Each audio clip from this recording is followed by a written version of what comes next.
No family will have to pay the death tax. American workers have paid taxes their whole lives, and they should not be taxed again at death. It's just plain wrong. And then there's the estate tax, which Trump wants to eliminate altogether. That alone would save the Trump family $4 billion. Hillary Clinton vowing to increase the death tax, Donald Trump vowing to eliminate it. My political power panel with me now, Democratic strategist Jessica Tarlov, Independent Women's Forum Sabrina Schaeffer, and Conservative Radio Gina Loudon. With me now, welcome one and all. Jessica, as our Democratic voice, so what is your opinion? Some people say it's not fair. You build a business, you become a millionaire, you have already paid taxes on this money. Yeah. You want to leave it to your family, and then the government is going to tax you again. I understand. In your death. In your death, yes. Well, at least you don't have to be around to watch it. No, I totally understand the concerns here, and I think that, Hillary Clinton even lowering the bar for where this should kick in, I think it was at $3.5 million. It's certainly a large amount of money if you look at what the average American earns, but that's not just Wall Street money. That's a farmer in Iowa who's built a successful small business. What I would say, though, is that with Donald Trump and the way that his plan is constructed, it does seem like he was just principally concerned with helping himself and those of his ilk out. Kind of when you think about that they're going to save $4 billion there, and then he's also not taking into account that the Congressional Budget Office said that this is going to cost us $270 billion over 10 years. And we already know that Trump's plan, from the appraisals that we've seen so far, and we know there are more to come, is going to add about $10 trillion to the deficit.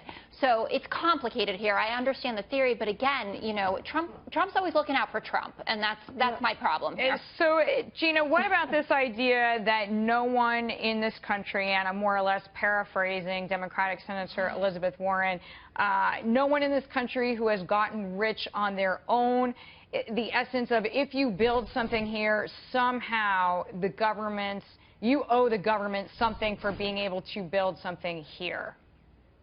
Gina, what's your take? You have to appreciate these leftists who want to turn the only real capitalist-free nation in the world into a socialist country, and so that people like them, I guess, get to be excluded. You can be rich, I guess, but just not as rich as Elizabeth Warren or Hillary Clinton or Bernie Sanders, because Bernie Sanders just bought his third mansion. Hillary Clinton was dead broke when she left the White House, and now through the Clinton Foundation, she's made about $100 million. I mean, the hypocrisy here is overwhelming, and everyone knows that not one single Wall Street fat cat is going to be hit with this death tax because they have ways to get out of it. Hillary's plan raises our debt by $1 trillion.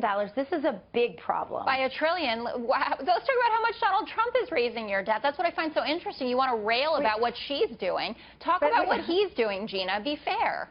Jessica, every single thing that Hillary Clinton has proposed is about raising taxes, raising the debt. Every single thing that she has proposed is going to cause more problems. But she outlined how she will pay for it. Sabrina, I want to get your opinion. Yeah. What stood out to you? People are going to go to the polls in November. There's a lot of independent voters. What is going to matter to their pockets based on what you heard this week?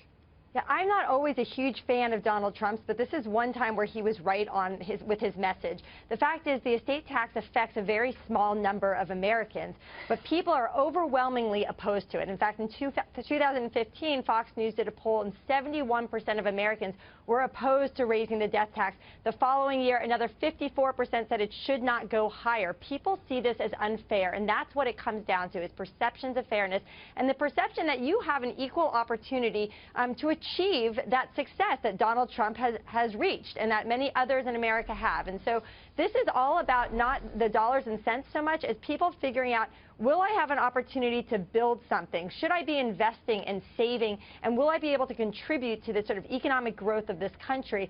That's one thing where I think he got it correct. He got it right. Inspiration, motivation, capitalist system, etc. And I think simplifying the tax code for many people, they applaud that notion. Of course, that he borrowed heavily from House Republicans. So it is a very good idea. Jessica, Sabrina, Gina, thank you all. Thank you.